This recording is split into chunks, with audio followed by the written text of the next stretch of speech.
안녕하세요. 저는 며칠 전 아내에게 발로 걷어차이며 이혼 요구를 받는 유부남입니다.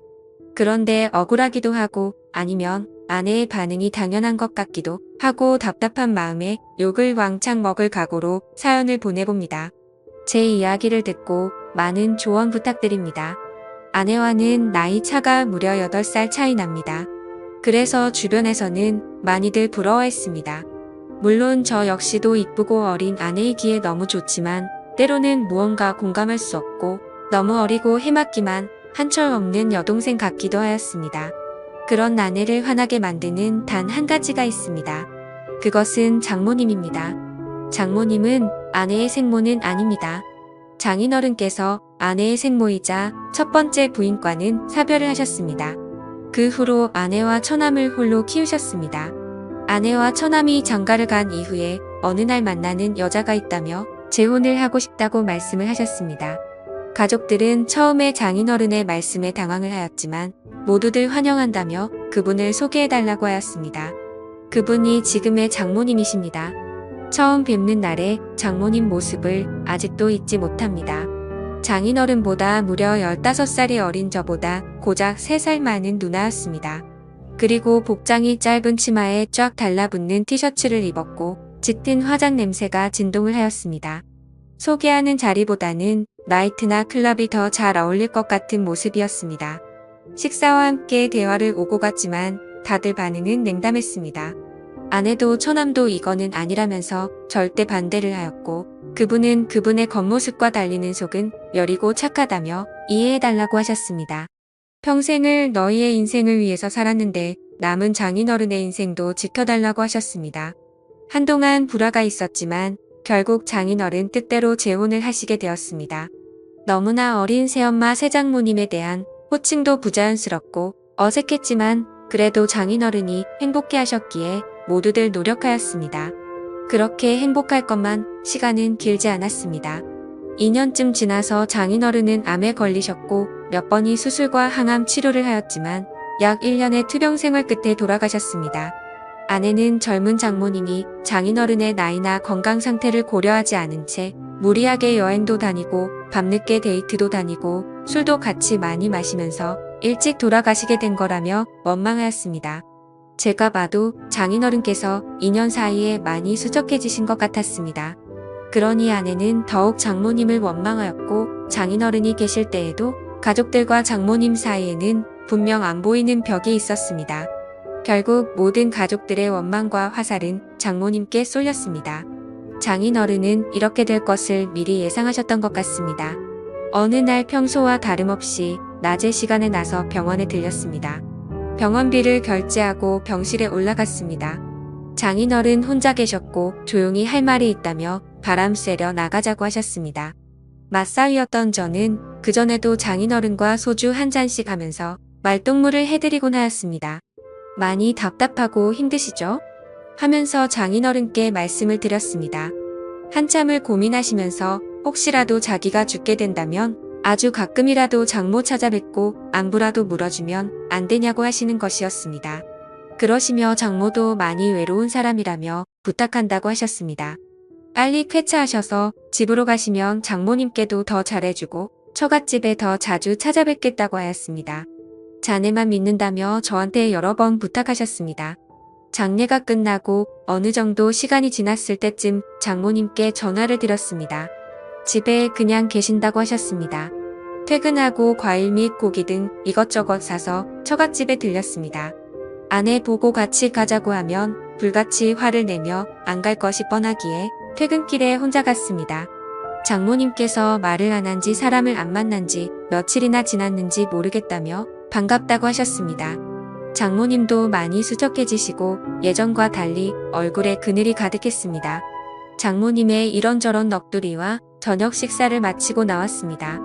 다음에 또 오겠다고 인사를 드린 후 나왔습니다.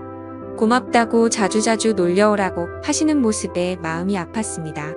그날 이후 3일에 한 번씩은 꼬박꼬박 전화를 드렸습니다.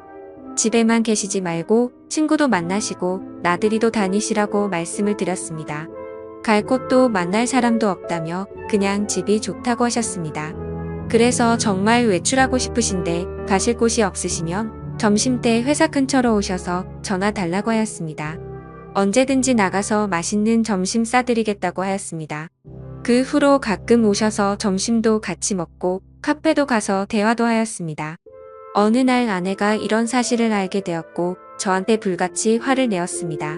그래서 장인어른 부탁부터 있었던 사실을 전부 이야기해 주었습니다. 아내는 장인어른의 부탁을 무시하지 않고 들어준 것은 고맙지만 앞으로 장모님과 개인적인 연락은 하지 않았으면 좋겠다고 하였습니다. 그리고서는 장모님께 전화해서 더 이상 자기의 새엄마도 저의 장모도 아니니 연락하지 말라고 하였습니다. 이 사실은 처남에게도 알렸습니다. 처남도 아내에게 그 정도까지는 할 필요 있냐며 심한 거 아니냐고 하였지만 아내는 확고했습니다. 그렇게 한두 달 지났을 때 장모님께 연락이 왔습니다. 그래도 가끔은 제가 연락을 줄 거라고 생각했는데 한 번도 안 와서 서운했다며 시간 될 때 처가 집에 놀려 오라는 것이었습니다. 집에 이것저것 고장나고 교체해야 될 것은 많은데 할 줄도 모른다며 도와달라는 것이었습니다. 그래서 이번 주말에 한번 찾아뵙겠다고 말씀을 드렸습니다. 아내에게는 주말에 회사 상무님들이랑 골프 약속이 있다고 거짓말을 하고 처가 집으로 갔습니다. 장모님께는 반갑게 맞이해 주셨습니다. 수도, 전부, 벽지, 보수, 문고리 등등 수리 및 교체를 하였습니다. 그 집도 아내가 어릴 때부터 살던 집이다 보니 이래저래 오래돼서 고장난 것들이 많았습니다. 점심때가 훌쩍 지나서야 모든 것이 끝났고 늦은 점심을 먹게 되었습니다. 장모님께서는 고생 많았다며 맛있는 음식과 막걸리를 주셨습니다. 한 잔, 두 잔 주시는 대로 마시다 보니 조금 취하게 되었고 소파에 쉬다가 잠이 들었습니다. 한참을 자다가 깨어보니 시간은 많이 늦었고 아내에게 술자리가 길어졌고 상무님 집으로 다 같이 2차로 가게 되었다며 내일 들어갈 것 같다고 문자를 남겼습니다. 그러고는 다시 거실 소파에서 잠을 잤습니다. 잠을 자고 있는데 무언가 소리가 들렸고 장모님 혼자서 술을 드시고 계셨습니다. 저도 옆에 앉아 한두 잔 거들면서 장모님 말씀을 들었고 결국 만취하게 되었습니다. 그런데 그날 사고가 터지고야 말았죠. 술을 너무 많이 마신 탓인지 벌어지면 안 될 일이 벌어지고 말았던 거였죠. 다음날 아침에 눈을 뜨자마자 머리가 깨질 듯이 아팠지만 주마등처럼 모든 기억이 되살아나서 환장할 것 같더라고요. 그래서 서둘러 집으로 돌아갔고 마음이 너무 무거웠습니다. 그랬던 제 표정을 읽었다는 듯 아내는 무슨 일 있냐고 계속 물었고 아무 일도 없다며 대충 얼버무리고 말았습니다. 그 사건 이후 장모님은 그냥 즐기면 되는 거라고 하시면서 더 노골적으로 만남을 요구하셨습니다. 계속 거절을 하였지만 회사까지 찾아오셨습니다. 몇 번이고 다음에 찾아뵙겠다며 택시를 태워서 보내드렸지만 또 오셨습니다. 결국 장모님의 성화에 모시겨 가끔씩 장모님 댁을 가게 되었고 그렇게 몰래 만남을 가지게 되었습니다. 하지만 꼬리가 길면 잡히듯 아내가 어떻게 알았는지 모르겠지만 어찌됐든 모든 사실을 다 알게 되었던 거죠. 아내는 제가 처가 집에 있을 때 벌컥 들어왔고 장모와 머리채를 잡고 싸웠습니다. 제가 힘겹게 그 둘을 떼어놓고 아내를 차에 태워서 저희 집으로 왔습니다.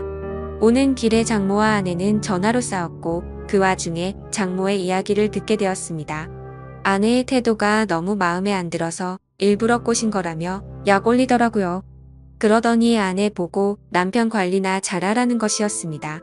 그렇게 집에 오자마자 아내는 제게 온갖 욕을 하면서 이혼하자며 집에서 나가라고 하였습니다. 그렇게 집에서 쫓겨나서 회사 근처 고시원에서 생활한 지 2주 되었습니다. 한 번의 실수에서 멈추지 못한 점과 계속되는 만남의 요구를 거절하지 못한 점, 아내의 신뢰와 믿음 저버린 점 등 제 잘못이 많은 것을 잘 알고 있습니다. 하지만 장모님의 그런 악의적인 의도로 벌어진 일들이라는 것이 억울하기도 합니다. 아내는 무조건 이혼할 것 같은데 저는 어떻게 해야 할까요? 용서받을 수 있을까요? 오늘의 사연은 여기까지입니다. 구독과 좋아요 알림 설정 부탁드립니다. 긴 글을 읽어주셔서 감사합니다.